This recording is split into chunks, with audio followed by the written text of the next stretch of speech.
कोरपङ्क्तिं प्रपद्ये तां देयुनज्मि आहं प्रियाक्षं दीक्षामरुह मृदश्च पत्नीं गायत्रेण छन्दसा ब्रह्मणा च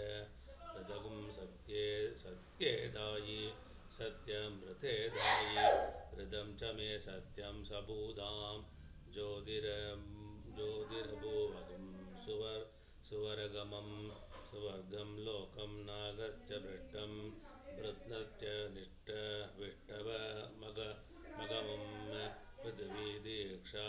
तवाग्निर्दीक्षया दीक्षितः तयाग्निर्दीक्षया दीक्षितः तया आत्मा दीक्षया दीक्षयामि अन्तरिक्षं दीक्षा तया वायुर्दीक्षया दीक्षितः तया वायुर्दीक्षया दीक्षितः तया आत्मा दीक्षया दीक्षयामि द्यौर्दीक्षा दशादयादित्यो दीक्षया दीक्षितः तयादित्यो दीक्षया दीक्षितः तया आत्मा दीक्षया दीक्षयामि दिशो दीक्षा तया चन्द्रमा दीक्षया दीक्षितः तया चन्द्रमा दीक्षया दीक्षितः तया आत्मा दीक्षया दीक्षयामि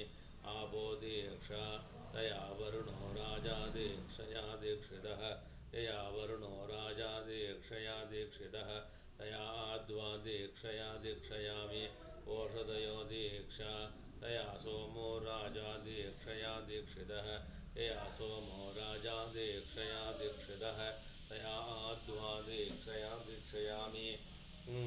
वाग्दीक्षा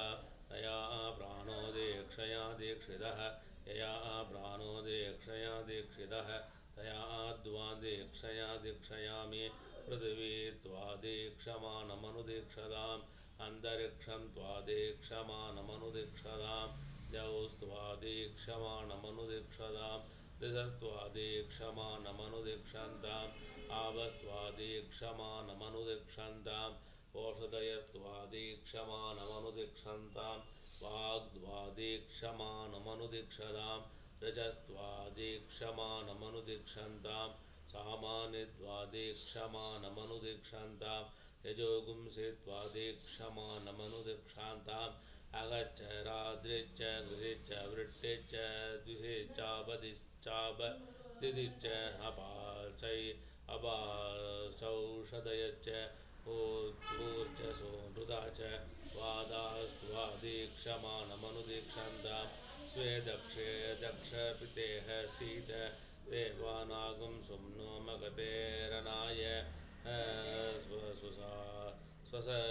स्वसदनुवासं विशस्व भिते वैति सोनुव आसुसे नवः शिवमाशिष शिव माविश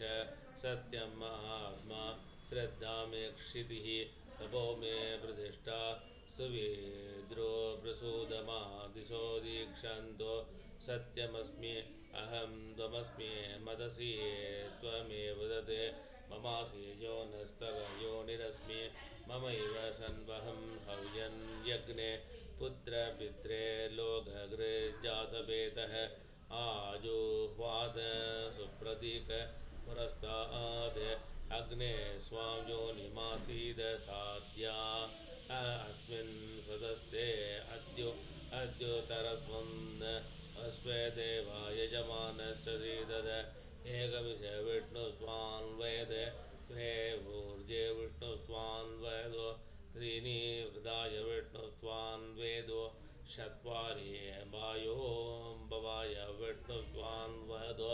पञ्च पशुभ्यो विष्णुस्त्वान् वेदो सांसस्थाय स्पोषाय विष्णुस्त्वान् वेदो सप्तभ्यो रुद्राभ्यो विष्णुस्त्वान् वेदो सकाय संतपदा अभूम सख्यं मे गोमे गमेयं मे सख्याध्ये मा योषं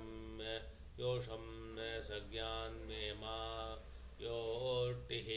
सासि सुब्रह्मण्ये तस्यास्ते पृथिवीपादः सासि सुब्रह्मण्ये तस्यास्ते अन्तरिक्षं पादः